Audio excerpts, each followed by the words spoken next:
So hi guys, welcome back to my channel. ना guys, मेरे को समझ भी नहीं आ रहा कि भाई आज की वीडियो शुरू कहाँ से करें, क्या बात करें, किस पे करें। बट भाई एक चीज मैं बोलना चाहूंगा कि भाई इस वर्ल्ड कप में ना मैं रोहित शर्मा का फैन जरूर बन गया हूँ भाई जिस तरीके से उन्होंने अटैकिंग एंड एग्रेसिव अप्रोच से बैटिंग करी है ना, कोई पर्सनल माइलस्टोन्स के बारे में नहीं वो सोचते, बस टीम को अच्छा स्टार्ट देने के बारे में सोच रहे थे कि भाई आने वाले बैट्समैन का काम आसान हो जाए। हाँ भैया, थोड़ा सा बुरा लग रहा है कि भाई रोहित और विराट का हो सकता है लास्ट ओडीआई वर्ल्ड कप हो, तो वो हार गए। बट भाई एक चीज मैं जरूर बोलना चाहूंगा कि भाई हम रोए हैं, 100% रोए हैं, कोई ज्यादा रोया है कोई कम रोया है। बट हम इसलिए नहीं रोए because you have let us down. हम रोए इसलिए कि भाई we feel you, we love you भाई, हम आपका पेन फील करते हैं। और ना भाई एक मैच हारने से ना ये नहीं पता चल जाता कि टीम अच्छी है बुरी है। आपकी टीम बहुत अच्छी थी भाई, इस टीम में कुछ मतलब आप कुछ ऐसी गलती निकाल भी नहीं सकते भाई। तो बस भाई वो डिफरेंस यही था कि भाई बाकी सब टीम के बुरे दिन वो ग्रुप स्टेज के मैच में आ गए, हमारा बुरा दिन फाइनल में आया। तो गाइज हम ना मैच को रखते हैं साइड में, सबसे पहले बात करते हैं पिच के बारे में। भाई अगर ये जो रिपोर्ट्स आ रही है वो सही है कि भाई रोहित शर्मा एंड राहुल द्रविड़ के कहने पे भाई फाइनल में स्लो विकेट बनाई गई थी, तो भाई बहुत ही गलत कॉल थी भाई ये। भाई क्योंकि हम देख चुके हैं भाई बॉर्डर गावस्कर ट्रॉफी में जब हमने इंदौर में ऐसी स्लो विकेट बनाई थी, भाई ऑस्ट्रेलिया ने अच्छी बैटिंग करके वो गेम जीत लिया था। तो भाई वापस आपको क्यों रिस्क लेना है ऐसी स्लो विकेट बनाने का। एंड ऑल्सो भाई एक और चीज ये हो जाती है कि जब आप ऐसी स्लो विकेट बनाते हो तो भाई टॉस बहुत बड़ा फैक्टर बन जाता है उसके अंदर, क्योंकि हम सबको पता है कि भाई इंडिया में अंडर द लाइट्स बैटिंग करना आसान हो जाता है अगर आप पहले के 10-15 ओवर निकाल दो। तो भाई वही ऑस्ट्रेलिया ने किया, पहले 10-15 ओवर निकाल दिए, फिर उसके बाद ट्रेविस हेड एंड लाबुशेन ने बहुत इजीली रन बना लिए। तो भाई क्यों रिस्क लेना है ऐसा करने का। एंड ऑल्सो भाई एक चीज ये भी है कि भाई इस वर्ल्ड कप में हम एक टाइप की पिचेस पे खेलते हुए आ रहे थे। जैसे आप देखते हो कि भाई हर मैच हम 300, 350, 390 बना रहे थे और सामने वाली टीम को कम स्कोर पे ऑल आउट कर रहे थे। तो भाई इस प्लान भी स्टिक करो ना, ऐसी विकेट बनाओ जो बैटिंग के लिए अच्छी है और सामने वाली टीम को ऑल आउट करो कम स्कोर पे जो करते हुए आ रहे हो। क्यों एक्सपेरिमेंट करना है फाइनल में स्लो विकेट से। जो चीज वर्क कर रही है अभी तक उस पर स्टिक करो। तो उसके बाद अगर हम इंडिया की बैटिंग पे आए तो भाई सबसे पहले हम बात करते हैं भाई रोहित शर्मा की। रोहित शर्मा ने अगेन बहुत अच्छा स्टार्ट दिया था इंडिया को, वो एक अच्छा प्लेटफॉर्म सेट कर रहे थे, फिर वापस से भाई बड़ा शॉट मारते हुए आउट हो गए। तो ना भाई इसके ना फिर वापस से दो वो पर्सपेक्टिव आ जाते हैं। पहला कि भाई रोहित शर्मा को इतना बड़ा शॉट मारने की जरूरत नहीं थी, ओवर में 10 रन आ चुके थे। एंड ऑल्सो भाई ये पिच ऐसी नहीं थी कि आपको 350 बनाने थे, 280 तक पहुंच जाते तो सही था। तो भाई रोहित शर्मा को ना एग्रेसिव नहीं खेलना था, उनको वैसे खेलना था जैसे वो इंग्लैंड वाले मैच में खेले थे, आप सबको याद होगा, आराम से खेले थे। तो ये पहला वो पर्सपेक्टिव हो गया भाई। सेकंड वो पर्सपेक्टिव ये है कि भाई रोहित शर्मा इस वर्ल्ड कप में खेल ही ऐसा रहे कि वो अटैक करके खेलते हैं, वो रिस्क पे रखते हैं अपनी विकेट को कि भाई मैं अटैकिंग खेलूंगा, अच्छा स्टार्ट दूंगा। एंड ऑल्सो उसका रीजन ये भी है कि भाई नीचे वाले बैट्समैन इतने अच्छी फॉर्म में है कि अय्यर हो गए, कोहली हो गए, राहुल हो गए, कि भाई रोहित शर्मा ऊपर से मारने का रिस्क ले सकते हैं।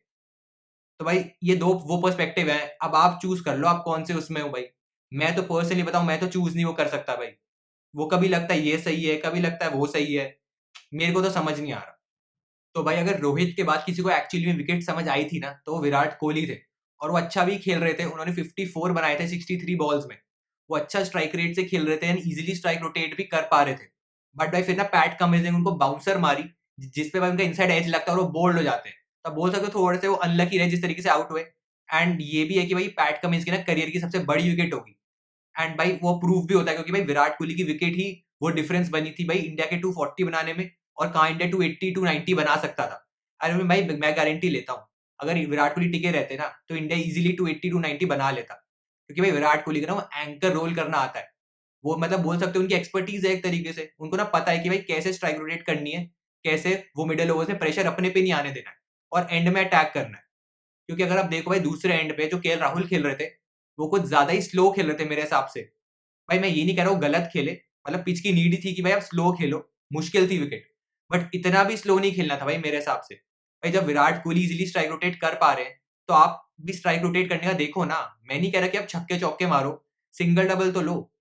भाई मेरे हिसाब से भाई 107 बॉल में उन्होंने 66 बनाए, तो भाई मेरे अकॉर्डिंग ना भाई 107 बॉल में भाई एटलीस्ट 80 85 90 तो बनने चाहिए थे भाई।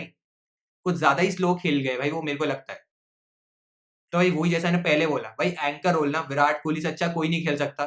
तो उसके बाद भाई वो फिर जडेजा बैटिंग करने आते हैं। भाई पर्सनली भाई मेरी जडेजा से तो भाई कोई एक्सपेक्टेशन थी भी नहीं। भाई इस वर्ल्ड कप में उनका बैट से क्या ही कॉन्ट्रीब्यूशन रहा है हम सबको पता है। तो भाई मेरी पर्सनली उनका कुछ उम्मीद नहीं थी और वही होता है, वो भी जल्दी आउट हो जाते हैं। फिर भाई उसके बाद आते हैं हमारे सूर्या भाई। भाई T20 के स्पेशलिस्ट हैं भाई, ये कर देंगे वो कर देंगे, क्या कर दिया भाई, कुछ नहीं किया। आप T20 खेलो जाके भाई, वही हो सकता है आपसे आड़े टेढ़े शॉट मारो वहां पे, ओडीआई लंबी क्रिकेट खेलना आपके बस की बात नहीं है। मैं राहुल द्रविड़ ने ना 5-6 महीने पहले कहा था कि भाई सूर्य कुमार अभी भी ओडीआई सीख रहा है। भाई वो बंदा वर्ल्ड कप के फाइनल में ओडीआई सीख रहा है भाई, उसको नहीं समझ आया कैसे खेलना है।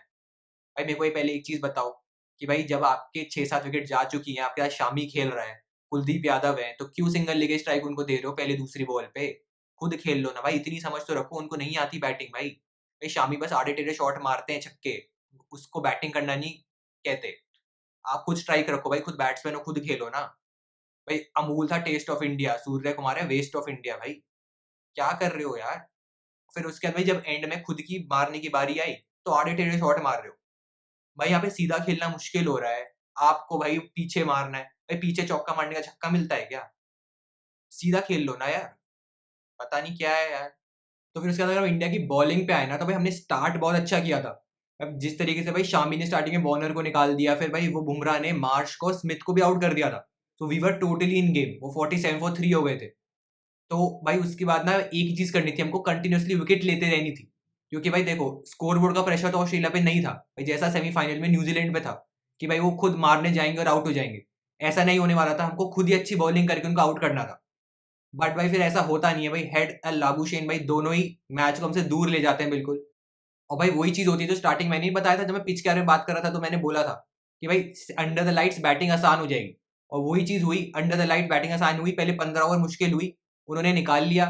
फिर भाई बैटिंग आसान होती है, फिर ड्यू भी आ जाती है, तो इजीली उन्होंने रन बना लिए फिर उसके बाद। एंड ना एक और चीज ये भी है कि लोग ये भी कह रहे हैं कि भाई जिस तरीके से हेड ने बैटिंग करी ना, वो इंडियन बैटर्स ने नहीं करी। तो भाई ना पहली बात ना, वो बिल्कुल ही अलग चीज है भाई, आप कंपेयर नहीं कर सकते उनको। पहली बात तो भाई हेड के पास टारगेट था सामने कि भाई 240 बनाने। एंड सेकेंडली भाई ऑस्ट्रेलिया की ना बैटिंग लाइनअप में आपने डेप्थ देखी है, उनके कमिंस आते हैं 8 नंबर पे, उनको प्रॉपर बैटिंग करनी आती है। 9 पे स्टार्क आते हैं, उनको भी आती है, वो 30-40 रन बनाने के वो केपेबल है। हमारे पास कौन है? कोई नहीं है भाई, 7 नंबर का बैटिंग खत्म है हमारी।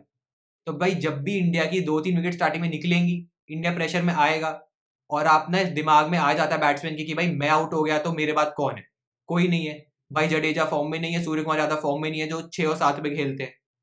तो मतलब क्या ही कर सकते हो आप भाई। और भाई वो प्रेशर आप पे आना ही है भाई, इसलिए वन ऑफ द रीजन ये भी है कि भाई राहुल इतना स्लो खेले और एंड तक मतलब टुक टुक टुक टुक करते रहे, क्योंकि भाई उनको पता था कि वो आउट हो गए तो गेम खत्म है भाई।